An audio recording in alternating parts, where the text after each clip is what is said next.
So a couple days ago, I just uploaded a video, and I'm not quite happy with it. Let me tell you why.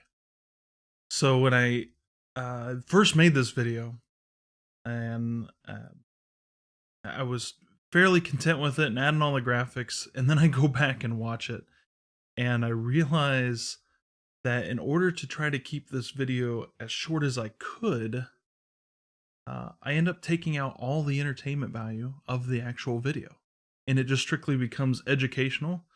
And it's like you're watching the video at a classroom or a work seminar or something along those lines. Now, my problem I have with that is that my goal is a for us to have a connection and being able to chat and come over during the stream where we can just have a good time. And number two is also to provide you with some good information that can be educational for flight sim and air traffic control procedures. Problem is, I get way too in detail that I end up with a 16-minute long video strictly for how to contact air traffic control.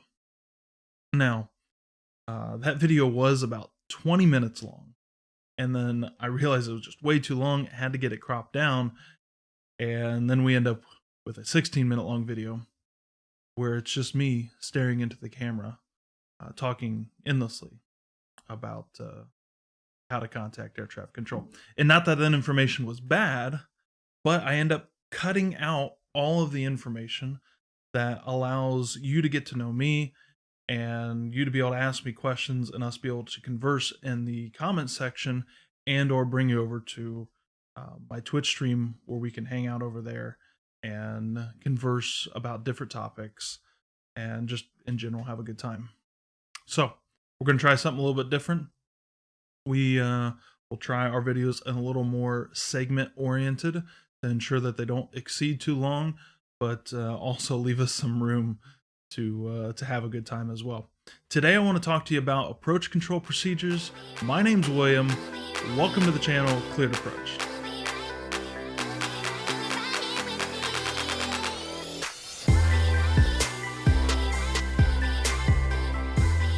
So with that being stated, welcome to the channel.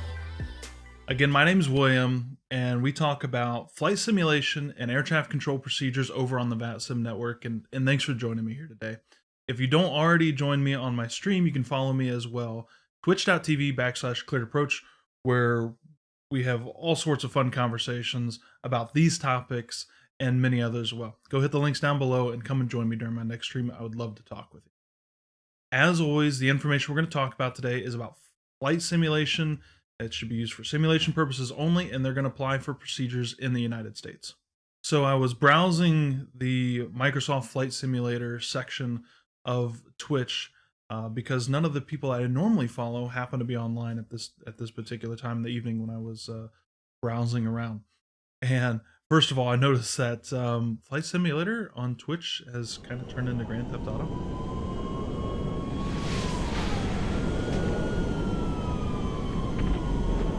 Number one. But I ran across one, and the title of his stream was Trying to Learn IFR and ILS. I go over there, and I was glad to see that the simulator had brought somebody new into the community, and they were actually trying to learn as opposed to just, hey, can I take off a 747 from Luca, right? And I noticed one issue that he had. Well, quite a few. After sitting with him and trying to help him further, just a little bits of understanding here and there to give him some good basics, I noticed what he was completely lacking was just charts and how important those charts are. So what he was doing was he was trying to run ILS approaches, and in order to do this, he was simply tuning the nav frequency for the ILS and then using his GPS to point his aircraft in the direction of the approach end of the runway. And so if he was approaching from the south, east, and west runways, he was just simply pointing towards the airport and then turning 30 degrees left and flying about 10 miles out from the airport, and then waiting for the localizer to tune in and then make the turn towards final. And of course, that alleviates the whole procedure. That is not an ILS approach. An ILS approach is a charted procedure, just like a SID or a STAR is, that tells you exactly how to get from point A to point B. Just tracking a localizer and a glide slope is not an ILS approach. Those are just using a navigation aid, just like any other VOR or any other NDB that you just track in order to supplement where you are. You can do all that stuff while you're VFR. That is not IFR. IFR is receiving a clearance and being able to navigate along a published procedure or a published routing that you've been cleared on. Okay, so let's go ahead and pull up a chart and give a brief description. And in this particular video, we're just going to give a quick overall brief description without diving deeper. If you want me to dive deeper in these approach charts and what everything means, leave a comment down below and let me know, and we'll consider that video for the future. Okay, so we're just going to pull up a random one. Just kind of pick one at random that had some things that would basically discuss, but essentially this is going to apply to any standard instrument approach procedure for the United States using the FA charts. Over here is one that we pull up for Birmingham. This is the ILS 6 into Birmingham. I use this one specifically because it had multiple courses going to it so that we can discuss it. Before we dive into the chart, let's just give a quick overall briefing about any chart. And we're going to pull up over here the legend that the FAA puts out, and where you can see the different sections that are on these charts. We have the briefing strip information that goes along the top, and those are our briefing items, things that we're going to cover before we execute the. We have the plan view, which is basically your top-down view of how this approach is going to be flown. Directly underneath that, the profile view, which is going to show our vertical descents while we're on this approach. We're going to have an airport sketch, basically an airport layout, as not all airports have an airport diagram, so that will definitely help out with this. Of course, if there's an airport diagram, you're also going to reference that as well before you start the approach, also to give you an idea of what you're going to do after you land, right? And then at the very bottom, the landing minimums as well, which is also going to be very important. The marginal information surrounding this also is a little bit important as well, and we'll briefly cover that too. Okay, quick post edit. We're not going to cover it here in this video. Getting a little long, so we're going to cover this in 2 separate videos, and we'll get back to that in video number 2, or maybe even further down the road, depending on how number 2 goes. Okay, back to the video. So starting with the briefing strip information, the things that we're going to take away is it gives you just a very brief description. Very top ahead gives you localizer frequency, the approach course, the landing runway length, touchdown zone elevation, and the airport elevation right at the very top. There are also going to be some requirements. You can see on this particular one, it does say that there's radar is required.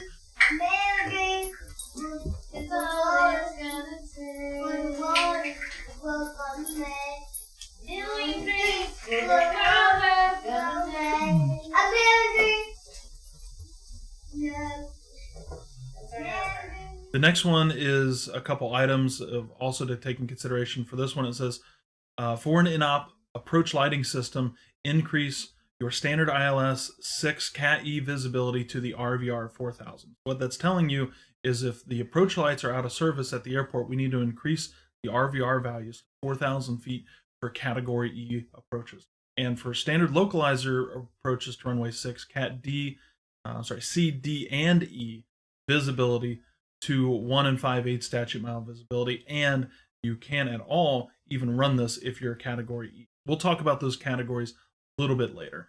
So directly below that, we have the plane view, and gives you kind of the top down of how this approach is going to be looked at on a particular map. Now, the first thing I want to dive into was basically, again, what that guy was doing. So if he was approaching this airport from the south, the only thing he was doing is he was turning the airplane 30 degrees left of a course direct the airport, and he was just waiting to intercept. That is not how it's.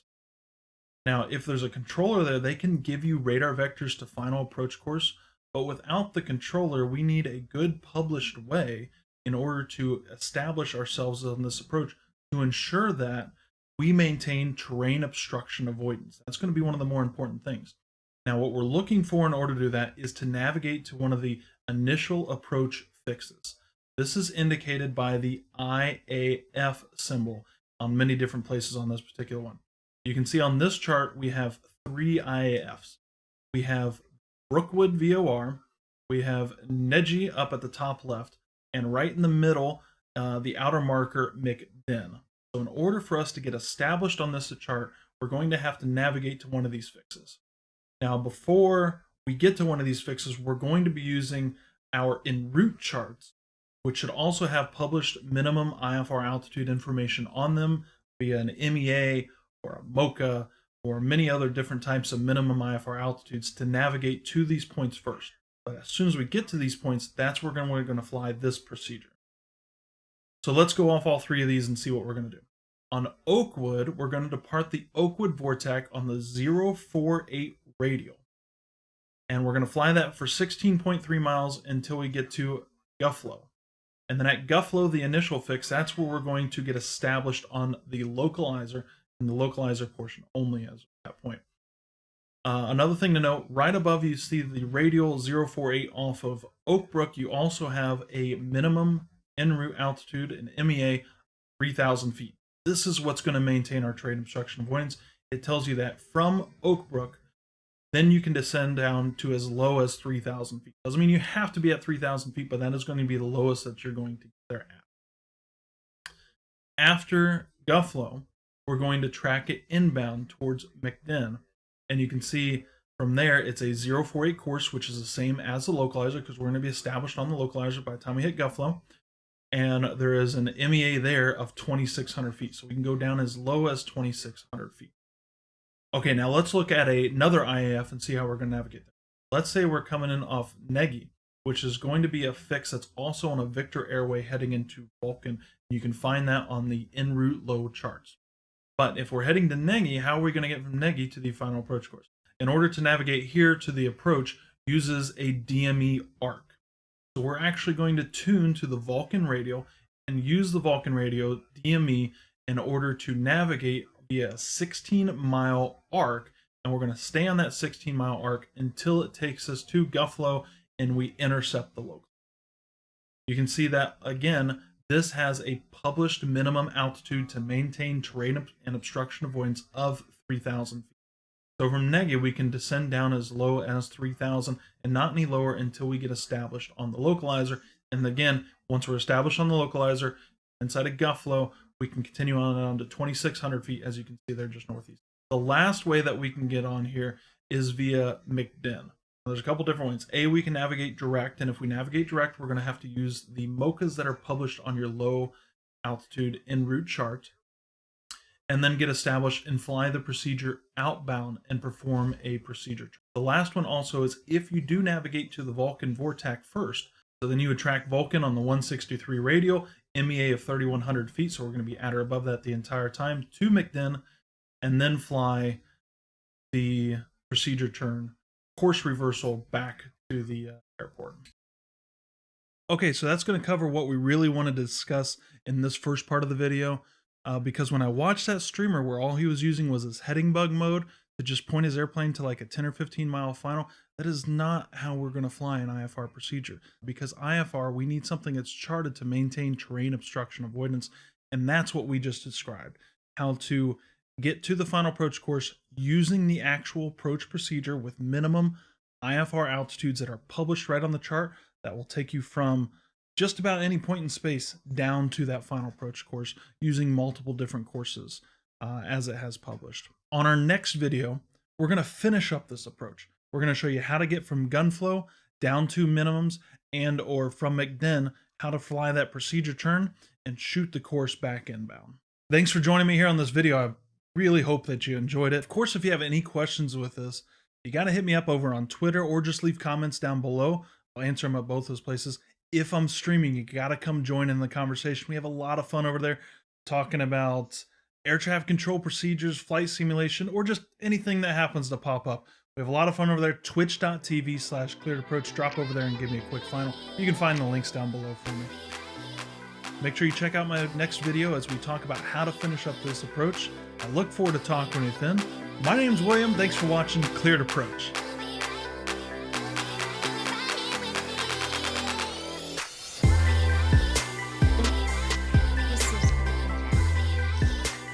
Every night I lie in bed, the bodies could feel my head, a million dreams are keeping me awake.